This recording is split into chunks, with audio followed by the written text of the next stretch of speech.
All right, let's dive into the world of high-stakes finance. Today, we're talking about audit and due diligence. This is going to be a practitioner's guide, less textbook, more real world, about how pros figure out what a company's really made of.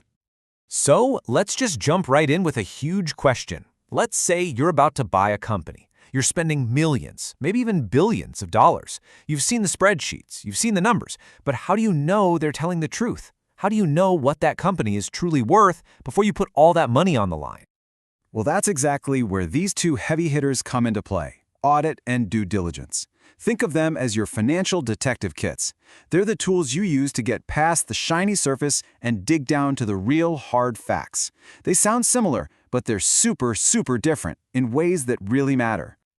All right, first things first, let's really get into the nitty-gritty of what makes these two things different, because understanding this distinction is absolutely key. You know, for all their differences, at their core, they're actually chasing the same thing. The whole point of both an audit and a due diligence project is to make sure that a company's financial statements present fairly.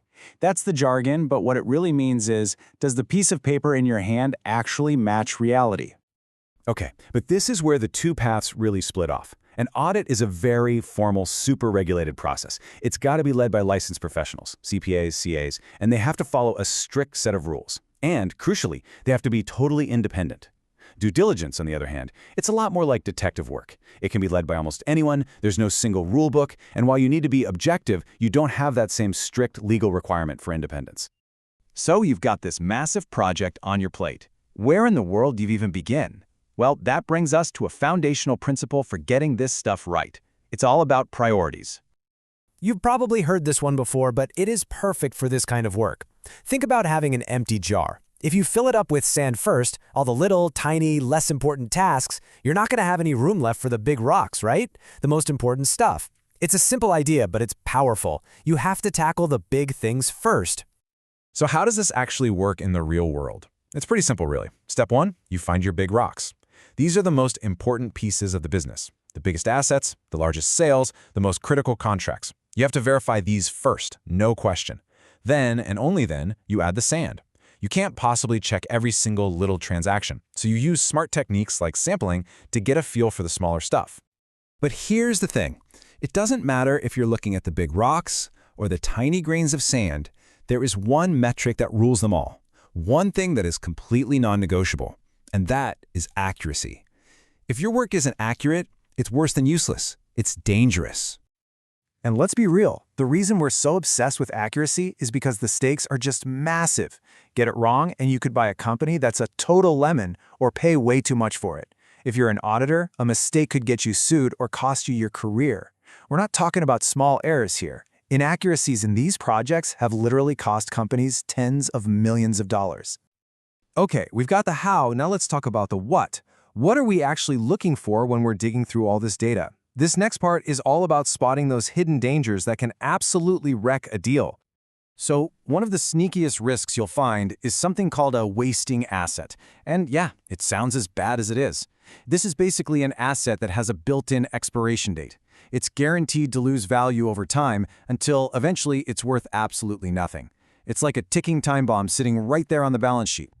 And the crazy thing is, this stuff is everywhere, often right under your nose. We're talking about obvious stuff, like a warehouse full of food that's about to expire, or maybe wood furniture that's been stored in a damp place and is starting to rot. But it also includes things you can't see, like a critical patent that's about to run out, or a huge customer contract that isn't getting renewed. On paper, it's an asset. In reality, its value is evaporating. And it's not just about physical stuff. You've got to dig into what I call legal landmines. Is the company being investigated for polluting a river? Is there a big lawsuit from a former employee? Or a major contract dispute with their biggest supplier? Any one of these can be a massive hidden liability that you have to uncover. Okay, so we've looked at all these external risks, the assets, the lawsuits, but what if the biggest risk is you? What if your own confidence is actually your biggest blind spot? You've probably heard of this. It's a famous cognitive bias called the Dunning-Kruger effect, and the idea is that a little bit of knowledge can be a really dangerous thing. Imagine a junior team member who's a whiz at basic accounting. They might look at a super complex specialized contract and say, yep, looks good to me, because they're confident in their skills. but they don't have the deep expertise to see the hidden flaw that's overstating revenue by millions. That's Dunning-Kruger in action. You literally don't know what you don't know. So with all these risks, how do you actually pull off a successful project without blowing everything up? Well, that's what this final section is all about, giving you a simple, actionable toolkit. Look, success on these projects really comes down to solid, boring, but absolutely critical project management. This stuff isn't sexy, but it's what keeps you from making a million-dollar mistake. We're talking about detailed checklists so nothing gets missed, simple but rigid version control for your files so you're not working off an old draft, shared calendars, shared folders, and just constant open communication. It's about building a system that forces you to be accurate. And you know what? Maybe the most important tool in your entire toolkit is knowing what you don't know. This quote really says it all. You can't be an expert in everything. Spending a little bit of money to have a 1-hour phone call with a true subject matter expert, that one conversation could uncover a problem that saves you from a catastrophic mistake. The ROI on that is just unbelievable. And that really brings us to the final and maybe most difficult piece of advice. You have to be honest about your limits. I get it, it's tough to be the one to raise your hand and say, we need more time or we need a bigger budget, but trust me, that's a way easier conversation than explaining why your team missed a huge problem because you are overworked and under-resourced. The trick is to speak up early. So let's wrap it up with this idea. At the end of the day, an audit or a due diligence project isn't just about verifying numbers on a page. The numbers always tell a story.